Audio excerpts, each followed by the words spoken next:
أعوذ بالله من الشيطان الرجيم. بسم الله الرحمن الرحيم. ألف لام ميم. تنزيل الكتاب لا ريب فيه من رب العالمين. أم يقولون افتراه بل هو الحق من ربك لتنذر قوما ما آتاهم من نذير من قبلك لعلهم يهتدون. الله الذي خلق السماوات والأرض وما بينهما في 6 أيام ثم استوى على العرش. ما لكم من دونه من ولي ولا شفيع أفلا تتذكرون.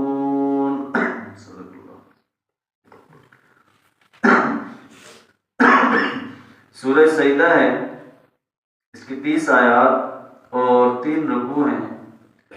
مختصر صورت ہے، لیکن نبی اکرم صلی اللہ علیہ وسلم کی محبوب صورتوں میں سے ایک ہے. اور نبی صلی اللہ علیہ وسلم جب وہ جمعے والے دن جب وہ اس صورت کی اکثر فجر کی رکعت میں پہلی رکعت میں تلاوت کرتے تھے. اور اس کے علاوہ بھی کئی صورتوں کا جب وہ تذکرہ آیا ہے کہ جن کی تلاوت جس طرح سورہ جمعہ کی اور سورہ منافقون کی آخری آیات جو ہیں ان کی نبی صلی اللہ علیہ وسلم جو ہے وہ ان آیات کی تلاوت کرتے تھے فجر کی نماز کے اندر. بہرحال اس صورت کے اندر اللہ تعالیٰ نے جو ہے وہ اہل ایمان کو ایک تو قرآن مجید اور دیگر احکامات سے جو ہے وہ نوازا ہے. اور یہی چیز جو ہے وہ بابر گواہی ہے کہ اگر صحیح معنوں میں راہ راست پر آؤ گے تو تبھی جو ہے وہ تمہارے لیے کامیابی ممکن ہے. الف لام میم یہ حروف مقطعات ہیں. تنزیل الکتاب لا ریب فیہ، نازل کی گئی ہے یہ کتاب، اس میں کوئی شک نہیں ہے. من رب العالمین، رب العالمین کی طرف سے نازل کی گئی ہے. کہ یہ ایسی کتاب ہے کہ جو اللہ رب العالمین کی طرف سے نازل کی گئی ہے، لہٰذا اس میں ذرہ برابر بھی شک نہیں ہے. جو ہم پہلے سپارے کے اندر جو پڑھتے ہیں الف لام میم ذالک الکتاب لا ریب فیہ، وہ یہاں پر بھی تذکرہ ہے کہ یہ جو کتاب ہے یہ کسی انسان کی طرف سے نہیں ہے، یہ کسی اور شاعر یا کسی اور کا کلام نہیں ہے، بلکہ وہ اس رب کا کلام ہے کہ جو تمام جہانوں کا مالک ہے. لہٰذا اس کے اندر کسی بھی قسم کا کوئی شک اور شبہ نہیں ہو سکتا ہے، کیونکہ جو کتاب کوئی انسان لکھے گا تو اس کے اندر کوئی کمی کوتاہی جو ہے وہ لازمی رہ جائے گی، اس کے اندر نقص جو ہے وہ باقی رہے گا. لیکن جو اللہ کی طرف سے نازل ہوگا تو اس کے اندر ذرا برابر بھی کوئی شک نہیں ہے. ام یقولون افترا، یہ کہتے ہیں کہ آپ نے اس کو جو ہے وہ گڑھ لیا ہے، لکھ لیا ہے. بل هو الحق من ربک، بلکہ وہ حق ہے آپ کے رب کی طرف سے. کہ جس طرح مشرکین مکہ نبی صلی اللہ علیہ وسلم کو بار بار ان کو وہ شاعر، مجنون اور دیوانہ اور طرح طرح کے الفاظ جو ان کو کہتے تھے، اور یہ بھی انہوں نے کہا کہ یہ جو کتاب پڑھ کے سنا رہے ہو یہ اپنی طرف سے اس کو جو ہے وہ گڑھ لیا ہے. لیکن اللہ تعالیٰ نے واضح طور پر بتا دیا کہ بل هو الحق من ربک، بلکہ وہ حق ہے تمہارے رب کی طرف سے. قرآن مجید کے اندر اللہ تعالیٰ نے مشرکین مکہ کو یہ چیلنج کیا تھا کہ جب انہوں نے بار بار یہ کہا کہ یہ کتاب آپ نے جو وہ خود لکھ لی ہے، اپنی طرف سے قصے کہانیاں اور واقعات ہمیں سناتے ہیں، تو پھر ان سے کہا گیا کہ اگر ایسا ہی ہے تو تم اس جیسی ایک صورت بنا کر لاؤ، تم اس جیسی 10 صورتیں بنا کر لاؤ. اور ساتھ اللہ نے یہ بھی کہہ دیا کہ تم ہرگز نہیں کر سکتے.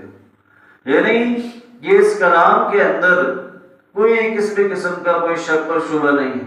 یہ تو وہ ہردرمی کی بنیاد پہ کہتے تھے، لیکن ان کے جو پڑھے لکھے لوگ تھے، جو شاعر وغیرہ تھے، وہ سب حقیقی معنوں کے اندر وہ جانتے تھے کہ یہ کسی شاعر کا کلام نہیں ہے. وہ جو ان کے بڑے بڑے شاعر نبی صلی اللہ علیہ وسلم سے مکالمے کے لیے آئے تو آخر میں وہ اس بات کو تسلیم کر کے گئے کہ یہ کسی انسان کا کلام نہیں ہے. ما ھذا کلام البشر، کہ یہ کسی انسان کا کلام نہیں ہے، یہ اللہ رب العالمین کا ہی کلام ہو سکتا ہے کہ جس کے اندر کسی بھی قسم کی کوئی کمی نہیں ہے. تو اس لیے واضح طور پر بتا دیا کہ یہ کسی انسان کی طرف سے لکھا ہوا نہیں ہے بلکہ یہ اللہ کی طرف سے ہے. بل هو الحق من ربک. اب یہ نازل کیوں کیا گیا ہے؟ مقصد کیا تھا؟ لتنذر قوما ما اتاهم من نذیر من قبلک، تاکہ آپ اپنی اس قوم کو ڈرائیں کہ جس کے پاس کوئی ڈرانے والا اس سے پہلے نہیں آیا ہے. لعلہم یہتدون، تاکہ وہ ہدایت کا راستہ اختیار کریں. کہ نبی صلی اللہ علیہ وسلم حضرت اسماعیل علیہ السلام کی اولاد میں سے، مکہ کے جو لوگ تھے وہ حضرت اسماعیل علیہ السلام کی اولاد میں سے تھے. تو حضرت اسماعیل علیہ السلام کے بعد سے لے کر نبی صلی اللہ علیہ وسلم تک ان پر کوئی بھی جو ہے وہاں پر نبی یا رسول جو بنا کر نہیں بھیجا گیا، جس کی وجہ سے یہ اس طرف اشارہ ہے کہ ان کے پاس ایک لمبا عرصہ ہو گیا ہے، کوئی ڈرانے والا، کوئی تنبیہ کرنے والا نہیں آیا ہے. تو یہ جو کتاب ان کو جو ہے وہ ان کے اوپر نبی صلی اللہ علیہ وسلم پر نازل کی گئی ہے، اس کا مقصد یہ ہے کہ آپ ان کو جو ہے وہ خبردار کریں، ان کو تنبیہ کریں کہ جو بت پرستی شرک کی طرف جو ہے وہ جا رہے ہیں، آخرت کو بھول بیٹھے ہیں، ان کو یہ بار بار یاد دلائیں تاکہ جو ہے وہ راہ راست پر آ جائیں. جو مکی صورتیں ہیں ان کے اندر آپ نے دیکھا زیادہ تر جو ہے وہ اللہ تعالیٰ نے توحید کا ذکر کیا ہے، رسالت کا ذکر کیا ہے، اور آخرت کے واقعات ہیں، آخرت کے قیامت کے مناظر ہیں، کہ تاکہ لوگ جو ہے وہ ان باتوں سے وہ خوف کھا کر اللہ سے جو اللہ کی طرف رجوع کریں. یہ اس لیے نبی صلی اللہ علیہ وسلم کو جو ہے وہ ان کی طرف بھیجا گیا کہ تاکہ وہ ان کو لعلہم یہتدون، تاکہ وہ ان کو راہ راست پر لے آئیں، سیدھے راستے پر لے آئیں. کیونکہ مکہ کے اندر تو ہر طرح کی برائی موجود تھی، اور نہ صرف برائیاں تھیں بلکہ وہ برائی کرنے کے بعد فخر بھی کرتے تھے. وہاں فخریہ انداز میں بیان کرتے تھے اپنی محفلوں کے اندر، اپنی مجلسوں کے اندر. وہ اس بات کا جب تذکرہ کرتے تھے کہ میں نے یہ اتنا بڑا گناہ کیا ہے، یعنی اتنا بڑا کارنامہ سر انجام دیا ہے. اور اگر آج آپ موازنہ کریں آج کے اور اس کے دور کے اندر، یعنی آج بھی دیکھیں، آج بھی بعض لوگ گناہ کرنے کے بعد فخر بھی کرتے ہیں. آج بھی ایسا ہے کہ اگر کوئی شخص کسی کو دھوکہ دے دیتا ہے، کسی کو جو ہے وہ بے وقوف بنا لیتا ہے، تو وہ سمجھتا ہے کہ میں نے بڑا کارنامہ سر انجام دیا ہے، حالانکہ یہ حقیقی معنوں کے اندر وہ اپنے آپ کو دھوکہ دے رہا ہوتا ہے. کیوں کہ وہ اپنی دنیا بنانے کے لیے اپنی آخرت جو ہے وہ بگاڑ رہا ہوتا ہے، آخرت خراب کر رہا ہوتا ہے.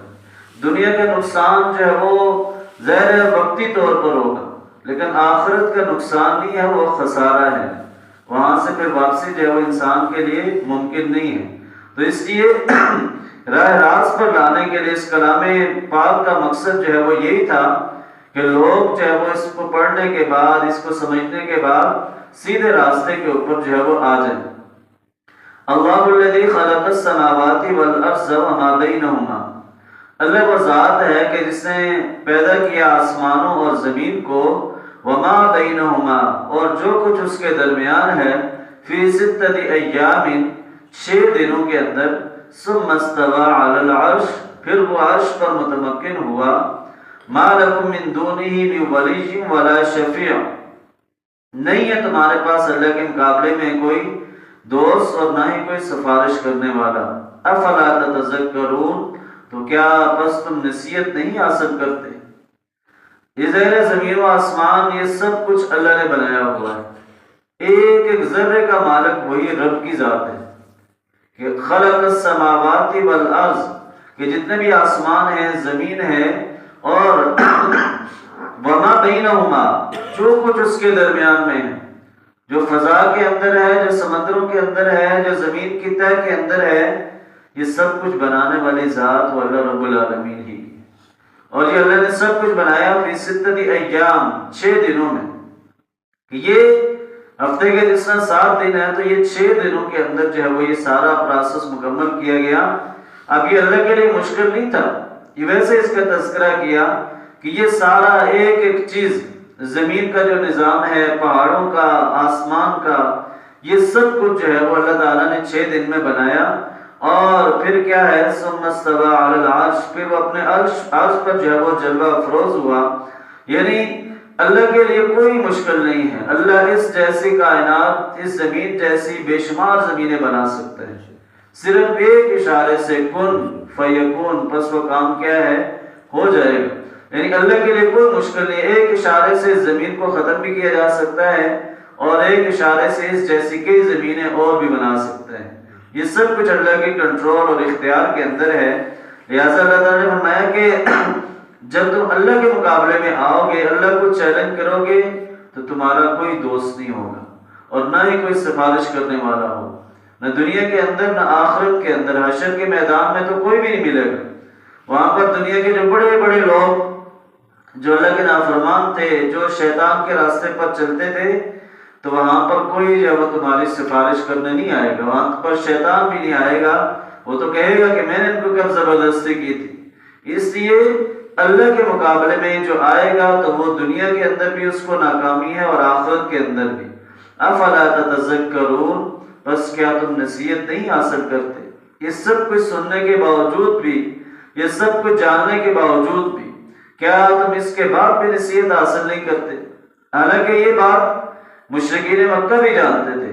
جو اللہ تعالیٰ نے قرآن مجید کے اندر دوسری جگہ فرمایا کہ اگر آپ ان سے سوال کریں وَلَئِن سَأَلْتَهُم مَّنْ خَلَقَ السَّمَاوَاتِ وَالْأَرْضَ، کہ یہ زمین و آسمان کس نے بنائے ہیں، لَيَقُولُنَّ اللَّهُ، تو وہ ضرور کہیں گے کہ اللہ نے بنایا ہے.